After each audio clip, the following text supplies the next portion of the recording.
Hallelujah. प्रभु की महिमा हो। हमारे प्रभु यीशु मसीह के मधुर नाम में आप सबको जय मसीह की। Good morning.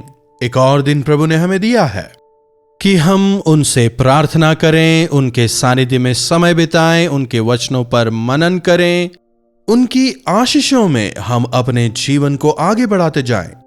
नवंबर के महीने में हम प्रवेश कर चुके हैं। 5 दिन गुजर चुके हैं। प्रभु की इच्छाओं को जानकर प्रभु की मर्जी के अनुसार आगे बढ़ने में प्रभु हमारी मदद करें। प्रार्थना। महापवित्र परमेश्वर, प्रभु आपका अनुग्रह हम चाहते हैं, आपकी आशीषें हम चाहते हैं। प्रभु जहां कहीं से आपके संतान आपके वचनों को सुनने के लिए जुड़ रहे हैं, उनसे बात करें। यीशु के नाम से प्रार्थना मांगते हैं, आमीन। प्रभु की महिमा हो। कैसे हैं आप लोग? क्या आप आनंदित हैं? क्या आपके परिवार में शांति समाधान है? क्या अपने कार्यों में आप आशीष देख पा रहे हैं? जब जीवनों में परेशानियां आती हैं, तकलीफें आती हैं, उनमें आप क्या गिर जाते हैं? या फिर मुझे बचाने वाले प्रभु हैं कहकर प्रभु पर आशा लगाए रहते हैं? प्रभु पर हमारा विश्वास बढ़ता रहे, इसीलिए हमें वचन से सुनते रहना चाहिए। सुनने से विश्वास पैदा होता है और वो सुनना मसीह यीशु के वचन से होना चाहिए। वचन से हमें लगातार सुनना है। एक वचन देखिएगा मत्ती रचित सुसमाचार 8वें अध्याय की पहली आयत से। जब वे उस पहाड़ से उतरे तो एक बहुत बड़ी भीड़ उनके पीछे हो ली, और देखो एक कोढ़ी ने पास आकर उन्हें प्रणाम किया और कहा कि हे प्रभु, यदि आप चाहें तो मुझे शुद्ध कर सकते हैं। जब यीशु मसीह पहाड़ से उतर आते हैं, एक बहुत बड़ी भीड़ उनके पीछे हो लेती है। और यीशु मसीह पहाड़ पर क्यों गए? पिता के साथ समय बिताने के लिए, एकांत में जाकर प्रार्थना करने के लिए, स्वर्ग से जुड़ने के लिए। और हम क्या देखते हैं जब प्रभु यीशु मसीह प्रार्थना करके पहाड़ी से उतरते हैं? प्रार्थना के उस प्रभाव से, उस सामर्थ्य से, स्वर्ग के उस अधिकार से भरकर वे कई सारे चमत्कारों को करते हैं। भले ही वे सृष्टि करता हैं, लेकिन हमारे लिए वे स्वर्ग से उतर आए। मेरे पास चढ़कर आओ कहने वाले नहीं हैं। पहाड़ों पर चढ़कर हमें प्रभु को खोजने की जरूरत नहीं। हमारे लिए स्वर्ग को छोड़कर आए यीशु मसीह से मिलना काफी है। वे हमें ढूंढ रहे हैं। हम प्रभु को खोज रहे हैं, यह सोचना मूर्खता है। प्रभु ही हमें खोज रहे हैं। और प्रभु कहते हैं, जो मुझे ढूंढते हैं वे मुझे पाएंगे भी। मेरे करीब आओ और मैं तुम्हारे करीब रहूंगा भी, प्रभु कहते हैं। लेकिन विडंबना देखिए, हम प्रभु परमेश्वर को कहां पर खोज रहे हैं? संसार में, मूर्तों में, या फिर इस संसार के आराधनालयों में खोजते हैं। आकाश मेरा सिंहासन, भूमि मेरे पैरों की चौकी। प्रभु पूछते हैं, तुम मेरे लिए भवन क्यों कर बनाओगे? परमेश्वर कहते हैं, हाथों से बनाए हुए भवन में मैं निवास नहीं करता। कोई ऐसा भवन नहीं जहां वे सीमित हो सकते हैं। इसीलिए उन्होंने अपने आप को नम्र किया और अपनी महिमा को छोड़कर शारीरिक रूप धारण कर इस संसार में हमें बचाने के लिए प्रभु यीशु मसीह आए। और उस दौरान एक बड़ी भीड़ प्रभु यीशु मसीह के पीछे आती है। आज भी कई लोग प्रभु यीशु के पीछे आते हैं। अगर कोई चंगाई की सभा है, कह दें, बड़ी भीड़ वहां उमड़ है। जी हां, यीशु के नाम में चंगाई है, लेकिन कितने लोग प्रभु यीशु के ईश्वरत्व को जानकर उनसे पापों की क्षमा को पाना चाहते हैं, उनके राज्य का वारिस बनने की इच्छा रखते हैं। एक बहुत बड़ी भीड़ वहां पर प्रभु यीशु के पीछे थी, लेकिन वहां पर केवल एक यीशु के करीब आता है। वे हमारे बीच ही हैं, लेकिन हमें उनके करीब जाना है। प्रभु यीशु मसीह इम्मानुएल हैं, वे हमेशा हमारे साथ में ही रहते हैं। लेकिन इस संसार के अधिकारी शैतान ने हमारी आंखों को अंधा कर रखा है, इसीलिए हमें उनकी महिमा नजर नहीं आती, हम उन्हें नहीं देख पाते, और अनेकों बार प्रभु के द्वारा दिए मौकों को हम समझ नहीं पाते, उनकी महिमा को हम समझ नहीं पाते। वे कोई सामान्य शिक्षक नहीं है। तो यहां पर एक कोढ़ी प्रभु यीशु मसीह के पास आता है। कोढ़ी आता है, सामान्य लोग नहीं आए। और नहीं तो क्या, जब हमारे पास सब है, प्रभु क्यों चाहिए, है ना? जब सब ठीक होता है, जब भले चंगे होते हैं, शांति समृद्धि है, कोई परेशानी नहीं है, प्रभु क्यों चाहिए, है कि नहीं? लेकिन यह कोढ़ की जो बीमारी है, यह एक अछूत की बीमारी है। इसे श्रापित समझा जाता था। उन दिनों की परंपराओं के अनुसार कोढ़ी लोगों को नगर के अंदर भी आने की अनुमति नहीं होती थी। परिवार छोड़ दीजिए, नगर के बाहर रहना होता था। और अगर किसी कारणवश नगर में आना भी हो, शरीर पर राख लगाकर मैं अपवित्र हूं चिल्लाकर आना होता था। लेकिन यहां देखिए, यह कोढ़ी जो है जैसे तैसे यीशु के पास आ जाता है। गौर करने लायक बात है कि यह पहाड़ी नगर के बाहर थी, इसीलिए वो कोढ़ी यीशु के पास आने पाया।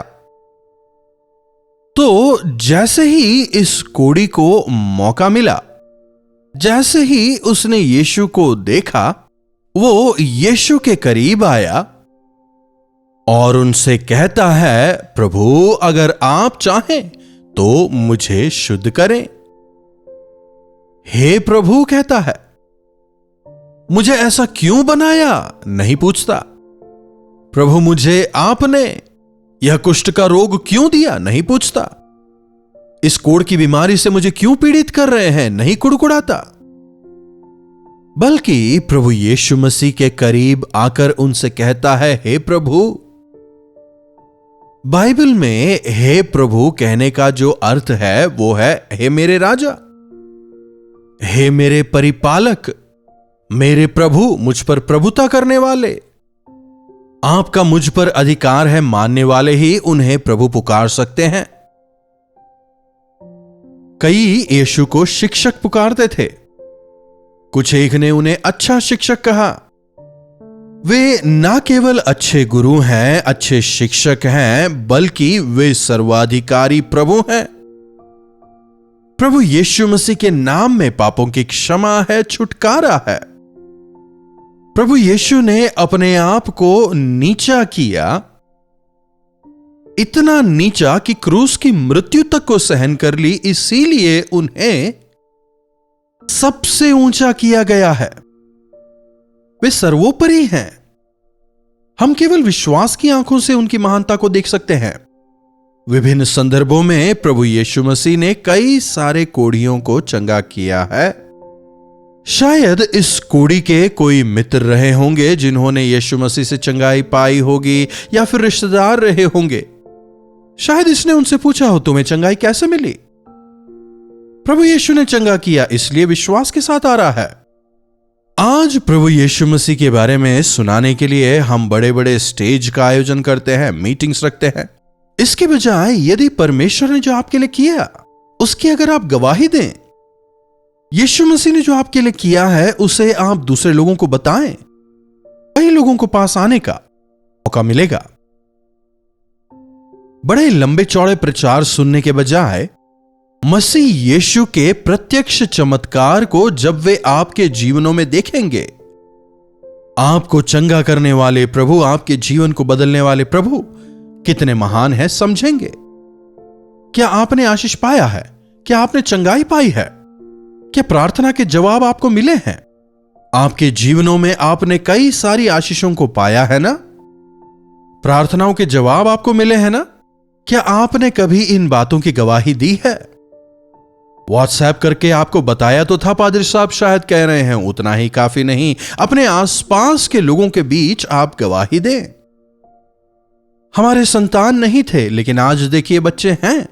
क्या अपने किसी रिश्तेदारों को या बंधु मित्रों को जिनके संतान नहीं है प्रार्थना करें, और प्रभु जरूर आपको भी हमारी तरह संतान देंगे। क्या कभी आपने उन्हें गवाही दी है? एक स्त्री 12 साल से रक्तस्राव से परेशान थी। अपनी सारी धन संपत्ति उसने खो दी थी। तमाम सारे वैद्यों के पास में जाकर ठीक नहीं बल्कि और अधिक परेशान हो गई। इतना पैसा खर्चा करने के बाद भी ठीक होने के बजाय और बीमार हो गई। तब वो यीशु मसीह के विषय में सुनकर किसी ने उसे बताया, तुम इतनी परेशान हो रही हो, इतना पैसा खर्चा करने के बाद भी तुम ठीक नहीं हो पा रही हो, क्यों इतना परेशान होती हो? यीशु मसीह के पास आओ, उनमें चंगाई है। उनके कोड़े खाने द्वारा हम चंगे हुए हैं। जब किसी ने गवाही दी, वो विश्वास के साथ तमाम रुकावटों को पार करते हुए, भले ही एक बहुत बड़ी भीड़ यीशु को घेरे हो, फिर भी रास्ता बनाकर वो यीशु के पास जाती है। यीशु के पास पहुंचकर उनके वस्त्र को छूते ही वो तुरंत चंगी हो जाती है। 12 साल से तमाम प्रकार की बीमारियों का सेवन करने के बाद भी जो चमत्कार उसे नहीं मिला, यीशु के वस्त्रों को छूते ही तुरंत चंगी हो जाती है, क्योंकि किसी ने उसे यीशु के बारे में बताया था। आज संसार में कई ऐसे लोग हैं जो बीमारी से परेशान हैं, जीवन में तकलीफ है, तमाम प्रयासों को करने के बाद भी कोई छुटकारा नहीं है। उन्हें यीशु के बारे में बताएं, यीशु में छुटकारा है बताएं। वे विश्वास योग्य हैं, वे चंगाई देने वाले हैं, वे न्यायी हैं। वे हमारा न्याय करेंगे, हमारी बीमारियों को चंगा करेंगे, वे हमें उद्धार देंगे। वे असंभव को संभव करने वाले हैं। जाकर आप गवाही दें। यहां पर यह कोढ़ी यीशु मसीह के पास आकर कहता है, हे प्रभु, यदि आप चाहें तो मुझे चंगा कर सकते हैं। उन दिनों में कोढ़ियों को कोई नहीं छूता था। कोढ़ी दूसरे लोगों के बीच में नहीं आ सकते थे। ऐसी परिस्थिति में यह मसीह यीशु को खोजते हुए उनके पास आ जाता है। यदि आप चाहें आप मुझे चंगा कर सकते हैं। कई बार हम जब प्रार्थना करते हैं इस बात को भूल जाते हैं, प्रभु यदि आप चाहें मेरे लिए यह करें, यदि आप चाहें मुझे यह दें, आपकी इच्छा हो तो मुझे वहां जाने दें। काफी आवश्यक है। प्रभु की इच्छा करने वाले हमेशा विजयी होते हैं। हम प्रार्थना प्रभु की इच्छा को जानने के लिए करते हैं, ना कि अपनी इच्छा को उन पर थोपने। कई बार अपनी इच्छाओं को पूरा कराने हम प्रभु के पास में जाते हैं। क्या वो प्रभु की इच्छा है? क्या वो हमारे लिए जरूरी है? क्या वो आवश्यक है? इन बातों को जाने बिना ही हम प्रभु पर दोष लगाते हैं, इल्जाम लगाते हैं, प्रभु को दुखी करते हैं। प्रभु अगर आपकी इच्छा हो, अगर आप चाहें तो आप मुझे चंगा करें। अगर आप चाहें प्रभु। देखिएगा, आगे देखिए, तब यीशु ने हाथ बढ़ाकर उसे छुआ और कहा, मैं चाहता हूं। हालेलुया। प्रभु हमारी भलाई करना चाहते हैं, चंगा करना वे चाहते हैं, आपको छुटकारा देना वे चाहते हैं, आपको उद्धार देना वे चाहते हैं। कई लोग प्रभु यीशु की इस बात को अपने जीवनों में समझ नहीं पाते। वे आपको परेशान नहीं देखना चाहते, वे हमें भला चंगा देखना चाहते हैं। मेरे बच्चे अच्छे रहें, यही तो मां बाप चाहेंगे ना। वैसे ही हमारे स्वर्गीय पिता भी हमसे यही चाहते हैं कि हम हमेशा भले चंगे रहें। बीमार होकर, परेशान होकर, कमी घटी में जीवन बिताना प्रभु नहीं चाहते। यह बीमारी, परेशानी, तकलीफ हमारी अनाज्ञाकारिता की वजह से है। लेकिन यदि हम प्रभु यीशु मसीह के पास में जाएं, उन्होंने हमारे लिए क्रूस पर जान दी है, इसलिए वे हमें चंगा कर सकते हैं। मैं चाहता हूं यीशु के कहने के साथ ही तुरंत उसका कोढ़ शुद्ध हो गया। तुरंत यीशु मसीह के कहने के साथ ही तुरंत, इमीडिएटली उसका कोढ़ चला गया और वो शुद्ध हो गया। हालेलुया। अगर प्रभु यीशु मसीह एक बार अपने छिदे हुए हाथों से हमें छू लें, हमारी सारी बीमारी, हमारा सारा कोढ़, हमारी तमाम परेशानियां तुरंत पूरी तरह ठीक हो जाएंगी। हम शुद्ध हो जाएंगे, पूरी तरह छुटकारा पाएंगे।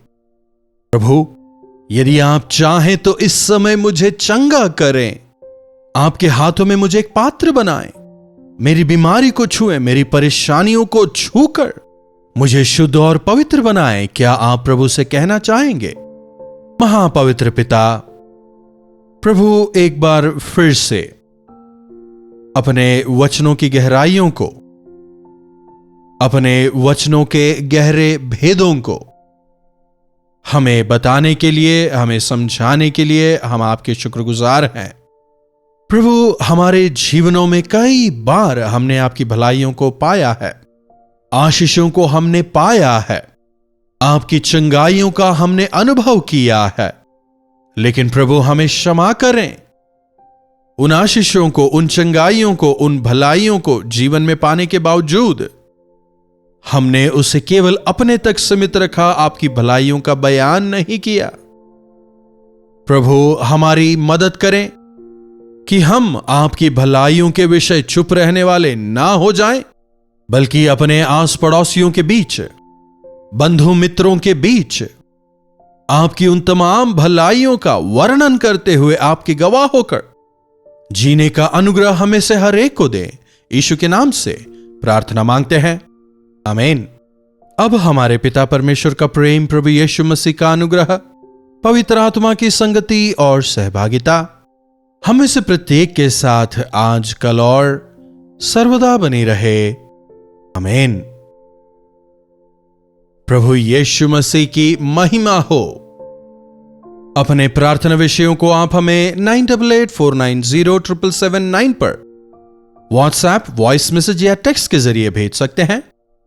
हम आपसे सुनना चाहेंगे, आपके साथ मिलकर आपके लिए हम प्रार्थना करेंगे। प्रभु आपके जीवनों में अवश्य ही कार्य करेंगे। आप भी प्रार्थना करना ना रोकें, विश्वास के साथ प्रार्थना करें। प्रभु से कहें, प्रभु मुझे छुएं। प्रभु अवश्य आपके जीवनों में आपको छुएंगे और आपको पूरी तरह स्वस्थ करेंगे। अगर आपने अब तक हमारे YouTube चैनल को सब्सक्राइब नहीं किया है तो सब्सक्राइब करें, लाइक और शेयर भी जरूर करें। इन्हीं वचनों के साथ आज मैं आपसे विदा लेना चाहूंगा। दोबारा मिलने तक प्रभु परमेश्वर का अनुग्रह हमें से हर एक पर निरंतर बना रहे। दिल्ली और दिल्ली के आसपास के दर्शकों के लिए खुशखबरी। डॉक्टर जयपॉल अपने दर्शकों से मिलने के लिए दिल्ली में एक दिन के गेट टुगेदर के लिए आ रहे हैं। तारीख है 12 नवंबर। पहला सेशन दोपहर 2 बजे से 5 बजे तक, दूसरा सेशन शाम 6 बजे से 9 बजे तक। जगह है YWCA कॉन्सेंटिया हॉल, बंगला साहब गुरुद्वारा के पास, अशोक रोड, नई दिल्ली। अधिक जानकारी के लिए हमसे संपर्क कीजिए 8939393939 पर। तो डॉक्टर जयपॉल से मुलाकात करना न चूकें। कलवरी दर्शन, ये है प्रेम के दर्शन, यीशु प्रेम के दर्शन। कलवरी दर्शन, ये है प्रेम